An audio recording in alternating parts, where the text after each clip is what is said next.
sinabi mo na okay naman siya. Walang problema. Namimiss yan Davao for sure. Oo, siyempre. Sobra. Sino nagawa nun, nag-ano nun? Saan niya nakuha? No? Kal? Nice. Wala, nilagay nila dito. Kumusta health ni PRD Hard? Siyempre, walang expect mo na ano, kaya dapat dalian na nila kay unless gusto nilang mamatay dyan, so it's going to be in the hands of BBM. Okay. Oo.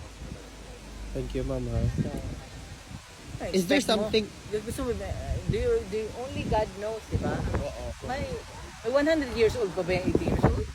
Meron kami mga pasyente. Ay, grabe. 80 years old, 100. Si Enrile Let's be realistic. 98, tas 100, tas Enrile. Pero let's be realistic and ano lang ako. Ma'am, is there something for the Filipino people to worry about former president? Kasi ang mga Pilipino talaga mahal na mahal si Pangulo. At saka they really want him to be... Pagdasal. Pagdasal natin, ma'am. Pagdasal no kasi